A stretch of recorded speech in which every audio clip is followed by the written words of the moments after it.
7 Russian rockets have slammed into residential buildings in Zaporizhzhia, a city close to Europe's biggest nuclear power plant. AP correspondent Karen Chamas reports. A fire engine is stationed next to what was once an apartment block, but is now a large hill of rubble. An immense and haunting plume of smoke rises from the debris as Zaporizhzhia's governor, Oleksandr Staluk, looks on. At night, when people were sleeping, the enemy carried out a rocket attack against residential houses. 2 upper floors are destroyed. Entrances to the buildings are ruined. People were under the rubble. The strikes came just hours after Ukraine's President Volodymyr Zelensky announced the Ukraine military has retaken 3 more villages in one of the regions recently annexed by Russia. Speaking to leaders at the Organization of American States Assembly, Zelensky was determined that Ukraine will defeat Russia. There is only one question for us right now. How many of our people Russia will manage to kill before it admits a defeat? I'm Karen Chamas. A former policeman in Thailand killed 37 people, including 22 children, in a gun and knife attack at a daycare center, according to Thai police. Police said the attacker is a former member of the police force who was fired from his job last year over drug allegations, adding he'd been in court on drug charges. Hours before the shooting, the police said the attacker left the daycare center, and when he got home, he shot and killed his wife, child, and then himself. The U.S. House of Representatives panel investigating the Capitol building attack on January 6th of 2021, will hold a hearing next week. It's first since July. AP Washington correspondent Sagar Magani has more. As it ended the last public session, the dam has begun to break. Vice Chair Liz Cheney promised more to come in the probe of Donald Trump's bid to overturn his election loss. The Thursday hearing will put the panel back in the spotlight fewer than 3 weeks before the midterm elections. The panel's chair has said the hearing would touch on revelations about Trump's chief fundraising vehicle, a political action committee now under Justice Department scrutiny. The hearing's also expected to include clips of interviews conducted since July, potentially including one with Ginny Thomas, Justice Clarence Thomas's wife. Sagar Magani, Washington.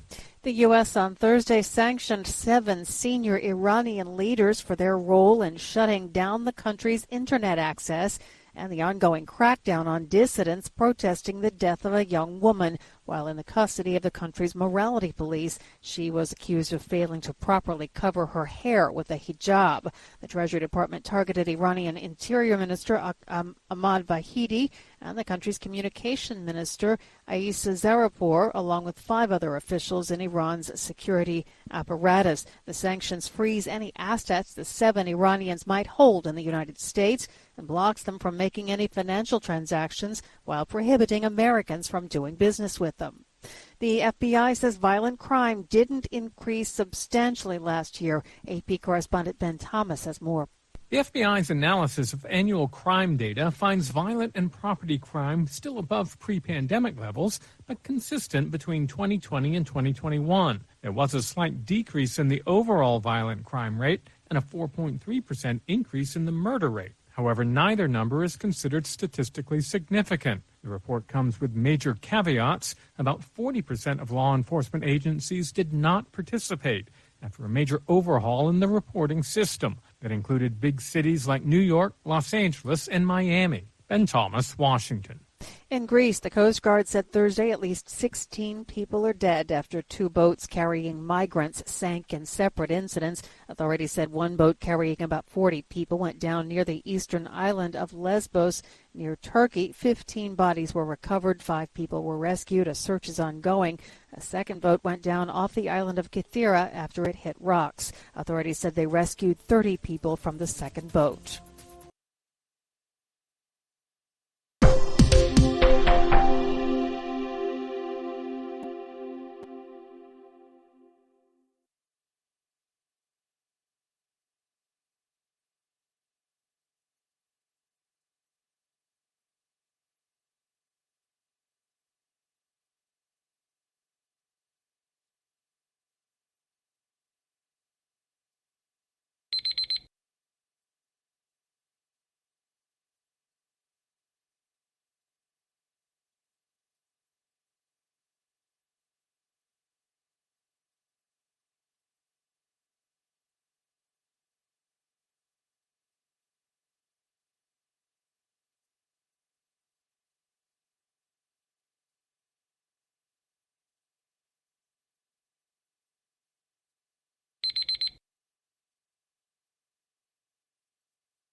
Hi, thank you for watching. I hope the videos are useful for you. Please subscribe to my channel using the button below.